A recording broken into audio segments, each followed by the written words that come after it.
The rain-slicked streets of Brooklyn gleamed under the sodium glow of street lamps as I stepped out of the subway, my heart pounding like it had been doing for weeks. Ever since Jamie's casual shrug and those 5 words that sliced deeper than any confession. Date whoever, Alex. I don't care. But tonight, with Ryan's text lighting up my phone, can't wait to see you. I was done pretending his indifference hadn't carved a hollow in my chest. Little did I know, as I turned the corner toward the cozy glow of the rusty anchor, that Jamie was already there, nursing a beer in the shadows, his eyes burning with a fury that would shatter everything between us. I spotted Ryan first, waving from a corner booth, his easy smile cutting through the bar's humid haze like a lifeline. He was everything Jamie wasn't.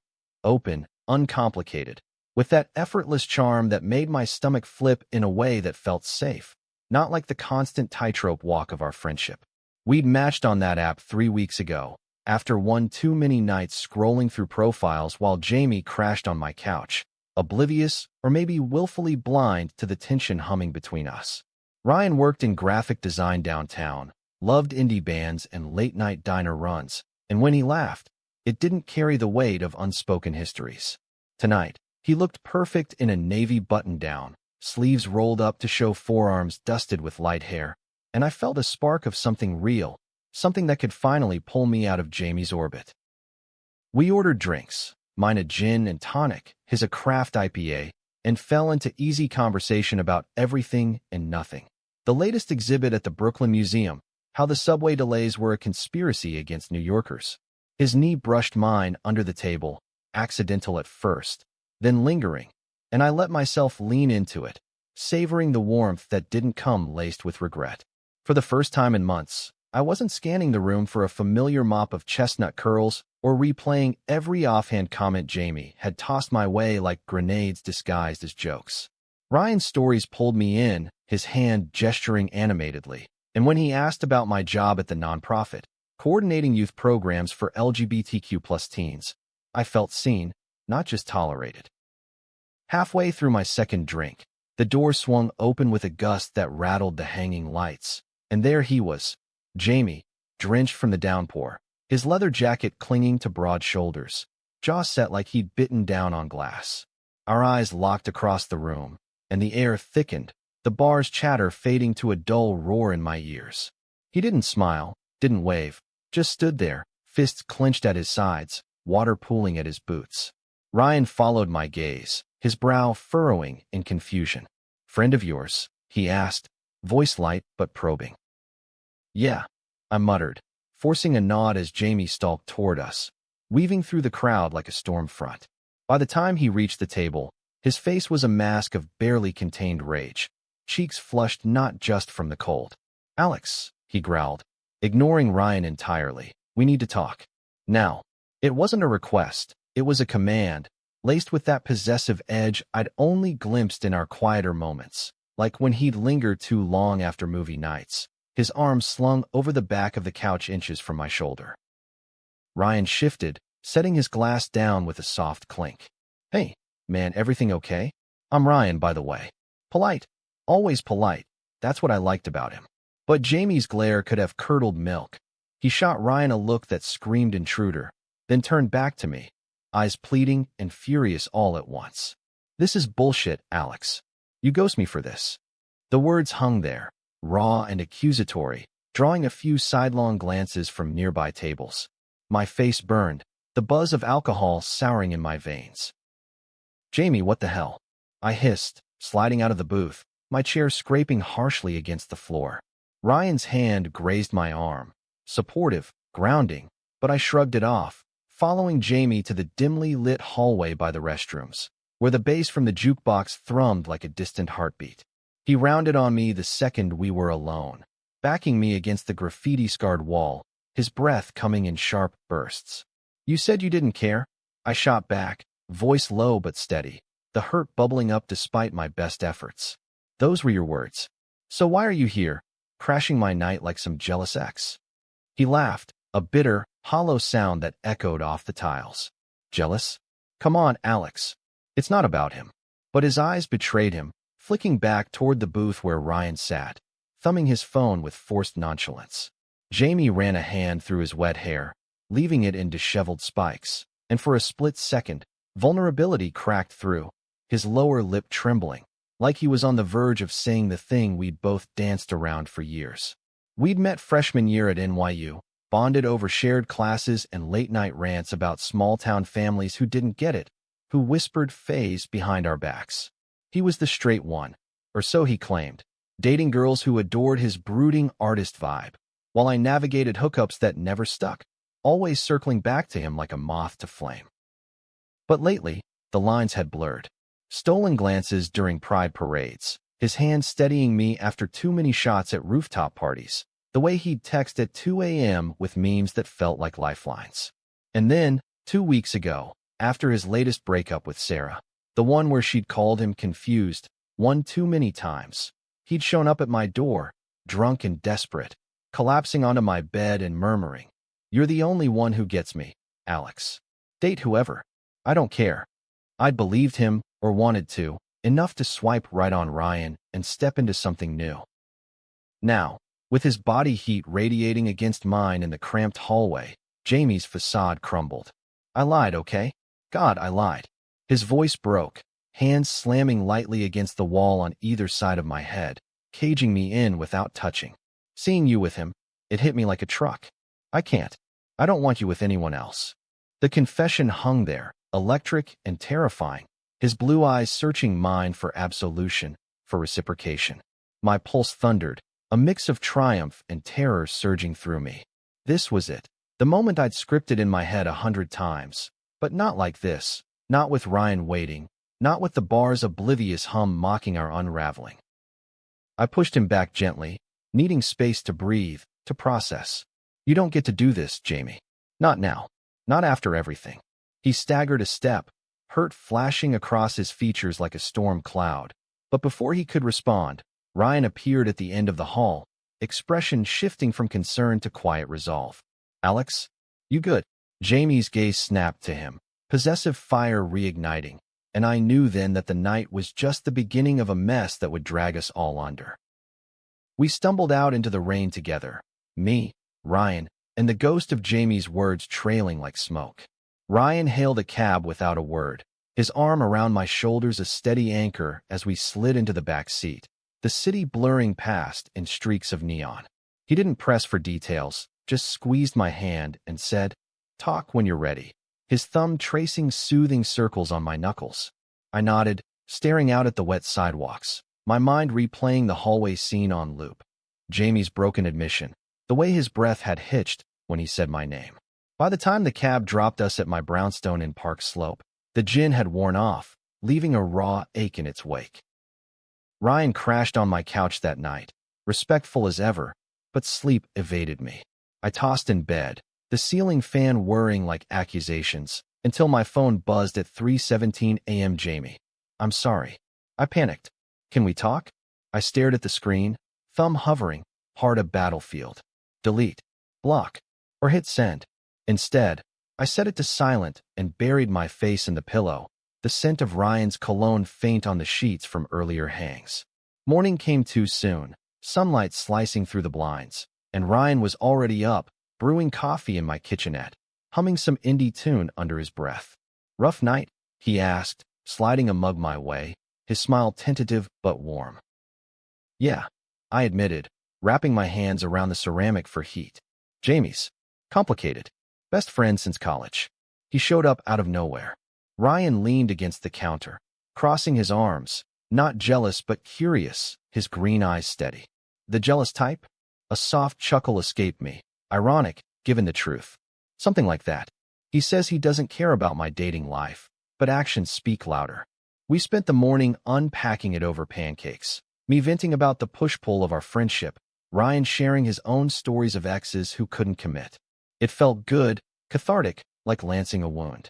By noon, we were laughing about it, planning a redo date for Thursday, something low-key at the waterfront. But Jamie wasn't done. My phone lit up with voicemails throughout the day, apologies laced with urgency, promises to explain over beers, a plea that tugged at the frayed edges of my resolve. I was scared, Alex. Scared of what it means if I do care. The last one, voice rough from lack of sleep, hit hardest. You're my person. Always have been. I deleted them all, but the words echoed, stirring the doubt I'd tried to drown. Work that afternoon was a blur, facilitating a group session for queer teens navigating family rejection, their stories mirroring my own tangled mess. One kid, Mia, a trans girl with fierce eyes, pulled me aside after. Don't let fear win, Alex. I've seen too many stories end because someone wouldn't say the real shit out loud. Her words stuck, a quiet prod as I headed home, the autumn chill nipping at my heels. Ryan texted a meme, a cartoon of a guy tangled in yarn labeled My Love Life, and I grinned despite myself. But when I rounded the corner to my street, there was Jamie, sitting on the stoop, hood up against the wind, a paper bag from our favorite deli clutched in his lap. He looked up as I approached, exhaustion carving shadows under his eyes, but he stood anyway, offering a sheepish half-smile. Brought pastrami. Peace offering. I hesitated, keys jingling in my pocket, the weight of last night pressing down. Jamie, I can't keep doing this carousel. You say one thing, do another. It's exhausting. He nodded, stepping aside to let me pass, but followed me up the stairs, silent until the door clicked shut behind us.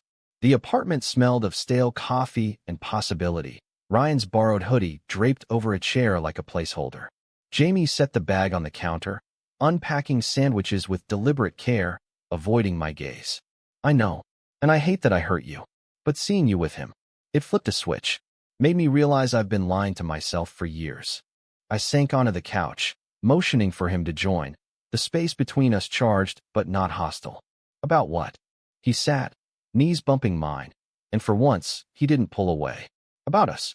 About why I never dated anyone seriously after Sarah. It's you, Alex. It's always been you. The admission landed soft, vulnerable, stripping away the bravado. Tears pricked my eyes, not from joy, but the complexity of it all.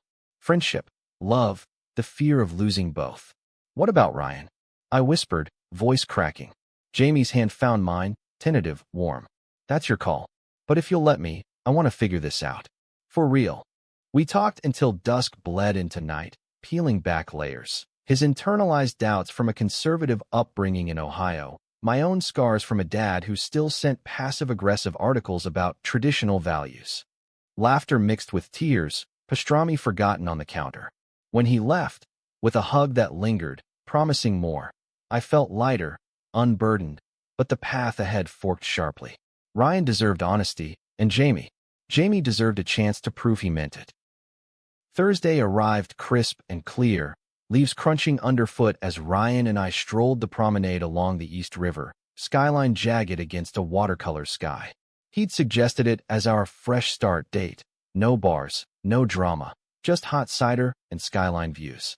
We talked dreams, his sketches for a queer graphic novel, my hopes for expanding the youth program into after-school art therapy. His arm slipped around my waist midway, natural, unforced, and I leaned into it, testing the fit. It was easy, like slipping into a favorite jacket, comfortable, promising. But as the sun dipped low, painting the water gold, my phone buzzed in my pocket. Jamie, thinking of you. Hope it's going well. No demands, just quiet support.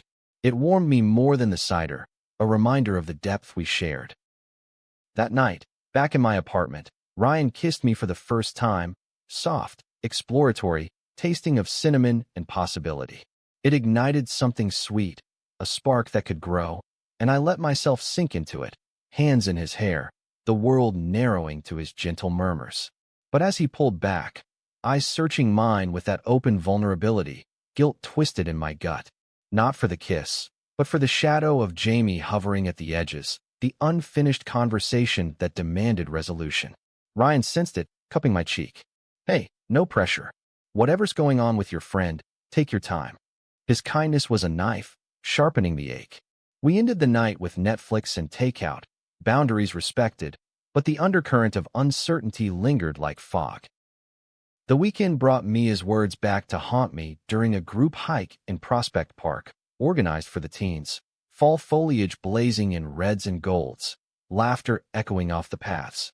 Jamie tagged along uninvited, volunteering his photography skills, camera slung around his neck like armor. He kept his distance at first, snapping shots of the kids bridging gaps with trust falls and shared playlists. But his presence pulled at me, gravitational. During a break by the lake, he sidled up, offering a water bottle with a grin. "You look good out here." Natural leader. The compliment landed light, but his eyes held heat, memories of our talk flooding back. One of the boys, Tyler, a shy non-binary kid grappling with school bullying, overheard, pulling Jamie aside later for advice on telling your best friend you're into them.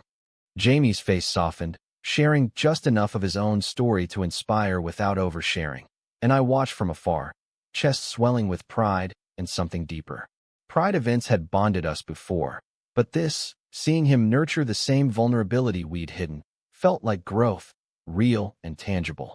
By hike's end, as we packed up picnic blankets, Tyler hugged Jamie fiercely, whispering thanks, and Jamie's glance my way was pure gratitude, laced with longing. Monday morning shattered the fragile peace. I arrived at the community center to find Sarah, Jamie's ex, waiting in the lobby, arms crossed, her sharp bob framing a face twisted in betrayal. "Alex, we need to talk about him."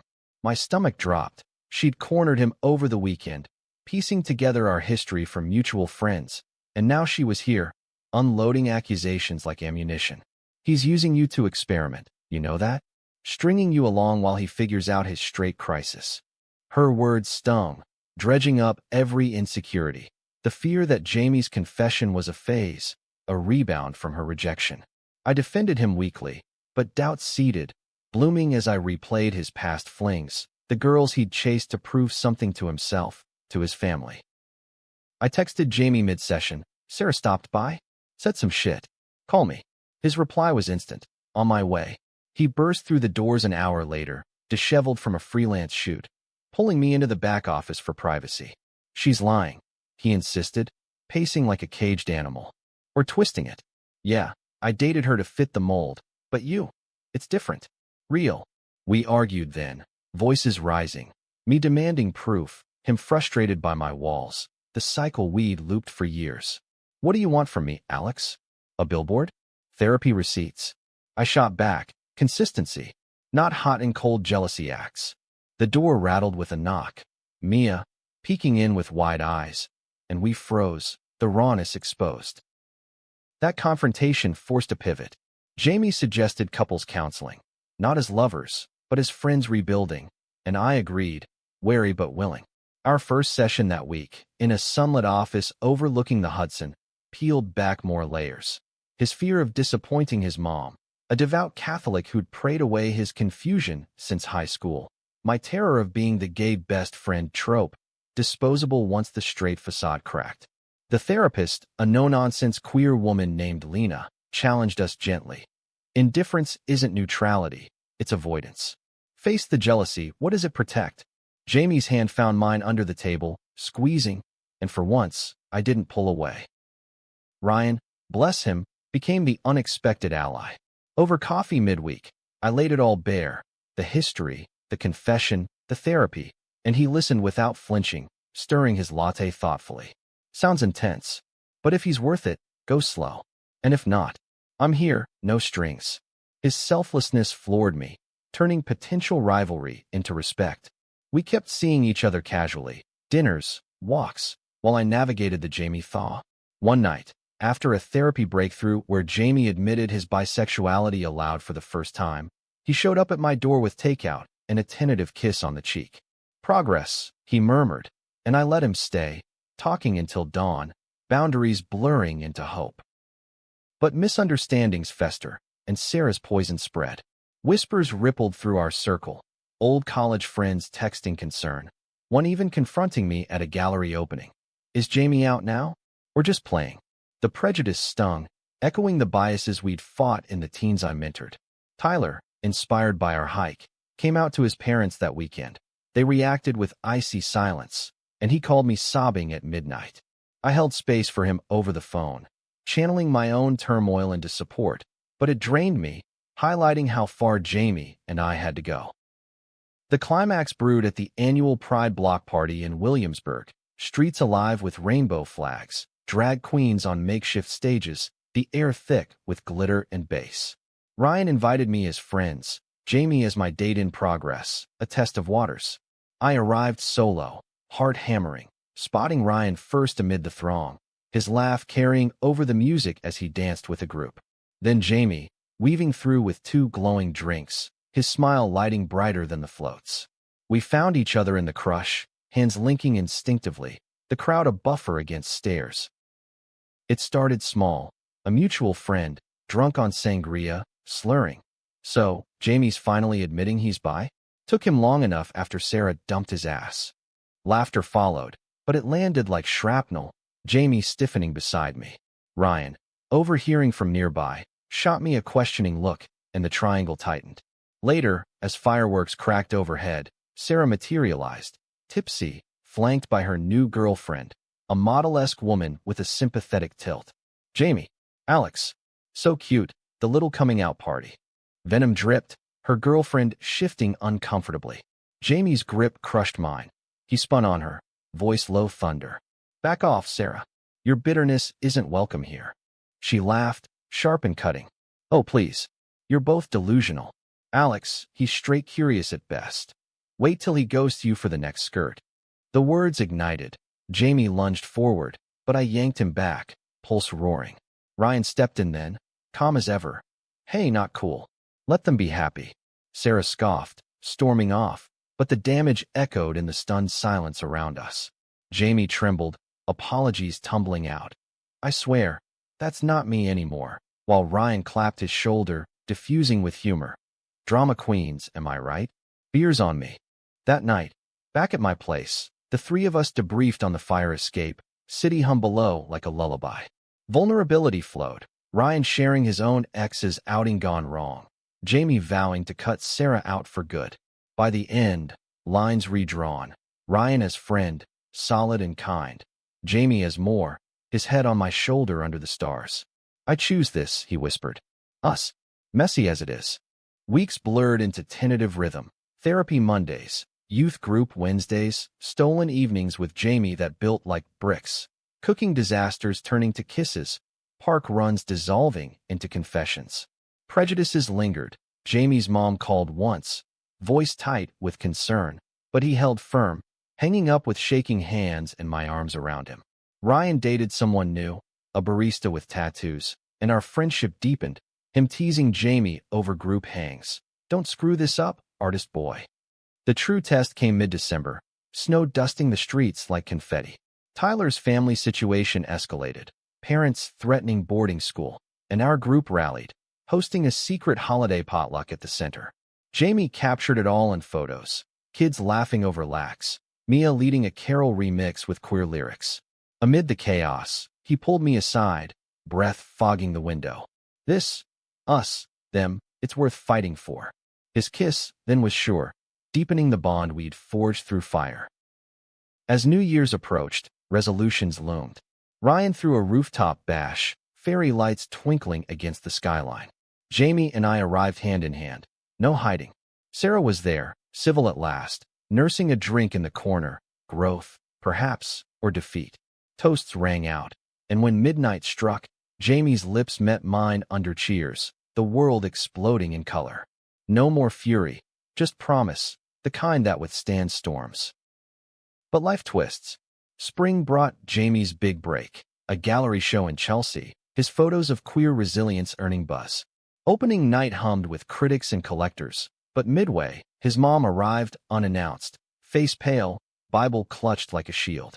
Jamie, this isn't you. The room hushed as she confronted him, prejudices spilling. It's a sin, son. Come home.